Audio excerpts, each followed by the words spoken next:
Hey everyone, welcome to the show. So last week I shared that Republican Congressman George Santos was being investigated by the Department of Justice, likely for his shady campaign donations and some suspicious expenditures. So now it's being reported that the FBI is investigating Santos for allegedly stealing that money that he raised for that veteran's dying dog.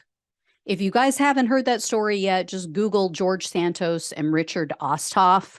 But apparently Osthoff provided his 2016 text messages to the FBI, and they prove that he was communicating with Santos about his dog. His dog had cancer, you guys will recall. She needed surgery. And when Santos was asked about this latest FBI investigation, he told reporters, quote, "I haven't been reached out by them." I mean, I know English is his second language, but what? What the hell? So Santos also told the reporters that he's never met Osthoff. And this is his way of telling a truthful lie. That's what I call it, because it's true. He never met Osthoff.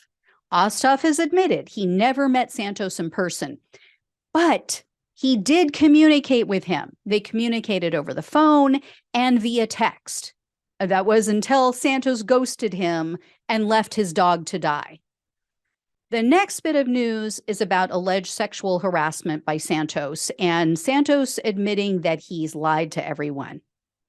Now, I'm going to tell you guys up front, I'm very suspicious of this harassment allegation, and I'll explain why. So here's what this is all about. A man named Derek Myers took a volunteer job working in Santos' office. About a week later, Santos called him in and fired him. And for some reason, Myers was recording this interaction. Now, this is pretty ironic because Santos was firing Myers because of criminal charges against Myers involving a secret recording. Evidently, Myers was a local reporter in Ohio, and he published a recording of a court proceeding. Myers claims that he received the recording from a source, but the authorities charged him anyway. So that case still hasn't settled out. You know, there's likely some press freedom issues going on there. But Santos found out about these charges and he decided, I don't need any more bad press, right? I don't need any more scrutiny. I got enough heat on me already. So he decided he was going to let Myers go.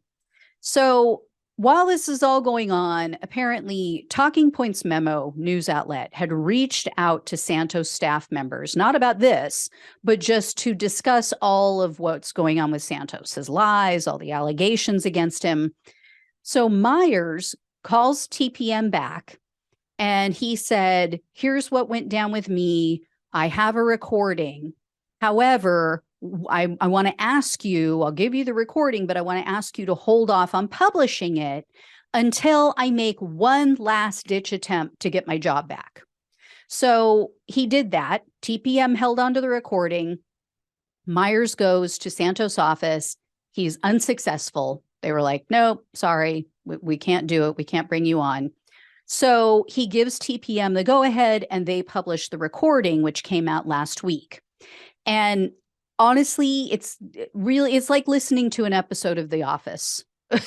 Santos is giving Botox recommendations. He shared that he's responding to a text from Don Lemon from CNN, like in real time. He's talking about Brazilian candy that his father sent him. And then he also says to Myers, quote, "I've made bad judgment calls and I'm reaping the consequences of those bad judgment calls."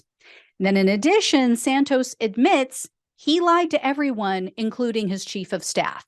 He tells Myers, quote, "I've obviously fucked up and lied to him like I lied to everyone else." And Myers claims that Santos required his chief of staff to sign a 3-year non-disclosure agreement. Now, his chief of staff says, no, it was a joke. Santos said that as a joke, or I said that as a joke. He wasn't clear about it, who said it, but he tried to claim it wasn't true. So that brings us to the harassment allegation. All of this stuff goes down. This video or this audio gets leaked out by TPM. Now Myers is claiming that during the time he was in Santos' office, Santos sexually harassed him. He said this was 5 days prior to his dismissal, and he's now sent a letter to the House Ethics Committee about this. He also issued a verbal complaint to the Capitol Police. And Myers alleges that this happened when he was alone with Santos in his office.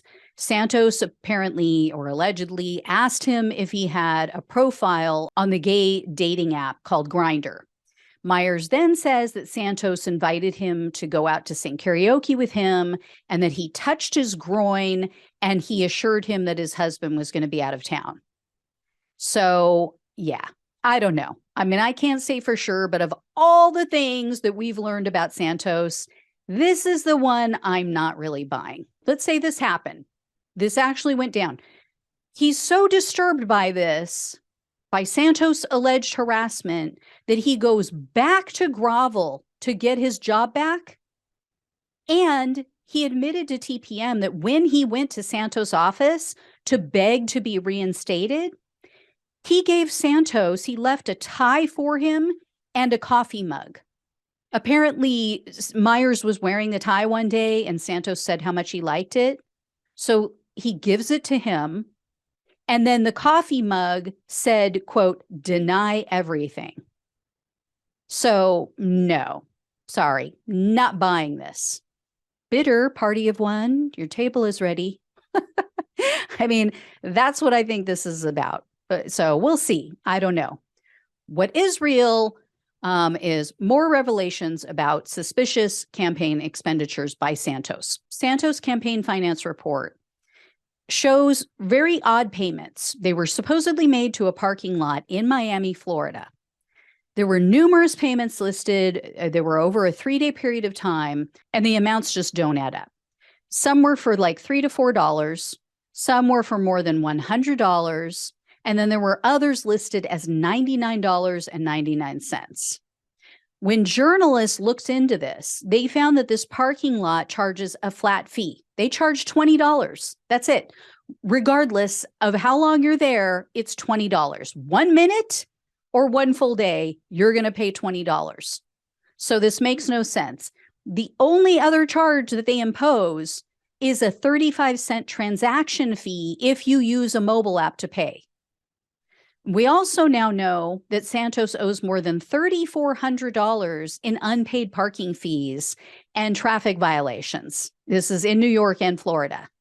So, you know, my advice, maybe he should spend a little less on Botox, maybe pay off his bills, traffic violations, parking tickets. Yeah. And hire an accountant. So anyway, guys, I'll let you know when I hear more. The story just is never ending. Thanks so much for watching and listening. Please like this video. Please share it with others. Subscribe to the channel. Become a monthly donor if you possibly can, or leave a one-time super thanks or tip or depending on what platform you're watching on. So thank you again so much. Love you all. Take care, and I'll talk with you soon.